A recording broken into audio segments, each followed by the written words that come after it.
Welcome बच्चों, हम solve कर रहे हैं विज्ञान भारती थर्ड कक्षा 8 अभ्यास कार्य पुस्तिका। ये बच्चों हमारी लेटेस्ट सेशन 2025 एंड 26 की बुक है। इकाई 10 फसल उत्पादन। प्रश्न कह रहा है निम्नलिखित पोषक तत्वों में से मुख्य पोषक तत्व, गौण पोषक तत्व एवं सूक्ष्म पोषक तत्वों को छांटकर उनके समूह में लिखिए। Sulphur, calcium, nitrogen, oxygen, potassium, लोहा, फास्फोरस, मैग्नीशियम, जिंक, कार्बन, तांबा और हाइड्रोजन।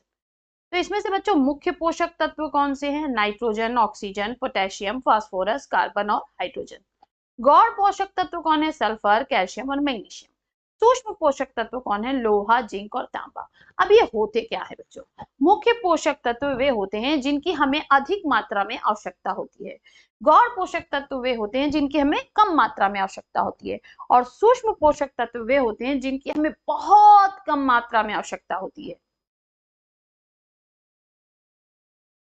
प्रश्न 2, स्तंभ आ तथा स्तंभ बा के अनुसार स्तंभ सा में संबंधित फसलों के दो उदाहरण लिखिए।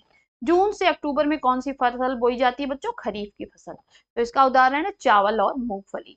मार्च से जून में जायद की फसल, इसका उदाहरण है तरबूज और मूंग। नवंबर से अप्रैल में रबी की फसल, और ये इसका उदाहरण है गेहूं और चना।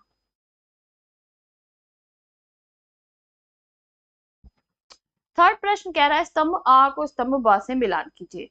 तो बच्चों यहाँ पर देखिए, ये क्या है? हंसिया। तो ये किसके काम में आता है? तो ये कटाई के काम में आता है। सबसे नीचे से हमको इसको मिलाना है। ठीक है, इस तरह से हम इसको तीर से मिला देंगे, या आप मेरी तरह कलर करके भी मिला सकते हैं। ठीक है, अलग अलग कलर से।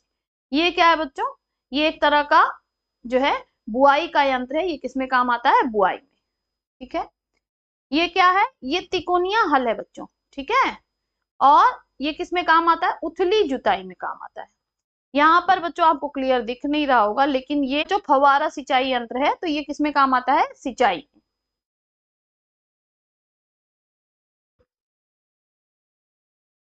प्रश्न 4, दिनेश ने अपने खेत में रबी के फसल के अंतर्गत गेहूं की फसल उगाई। गेहूं की फसल के बाद उसने उसी खेत में दलहनी फसल उगाई। आपके अनुसार दिनेश फसल की किस प्रक्रिया का प्रयोग कर रहा है और क्यों? लिखिए। तो दिनेश किस प्रक्रिया का प्रयोग कर रहा है बच्चों? फसल चक्रण का। क्यों कर रहा है? क्योंकि इससे भूमि की उर्वरता बनी रहती है।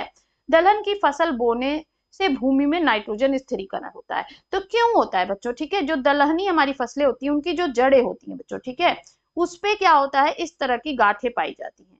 ठीक है, और इन गांठों में राइजोबियम नामक जीवाणु पाया जाता है, जो नाइट्रोजन स्थिरीकरण का काम करता है।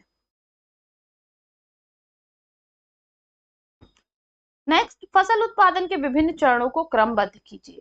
तो सबसे पहले हम क्या करते हैं? मिट्टी तैयार करते हैं, फिर बुआई करते हैं, फिर खाद और उर्वरक देते हैं, फिर सिंचाई करते हैं, फिर खरपतवार से सुरक्षा करते हैं, फिर कटाई करते हैं, और सबसे लास्ट में भंडारण करते हैं। फसल चक्र से होने वाले लाभ लिखिए। क्या लाभ है हमें फसल चक्र से?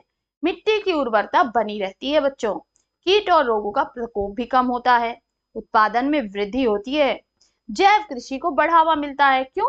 ऑटोमेटिक जो है हमारे जो खेत होते हैं बच्चों, अगर हम उनमें बीच में दलहन की फसल उगाते हैं, तो अभी मैंने ऊपर बताया नाइट्रोजन स्थिरीकरण होता है, और भूमि में ऑटोमेटिक नाइट्रोजन आ जाती है प्राकृतिक रूप से, और इसे हम जैव कृषि कहते हैं। तो हमें ऊपर से उसमें खाद डालने की बहुत ज्यादा आवश्यकता नहीं होती है, तो रासायनिक खाद की आवश्यकता कम पड़ती है।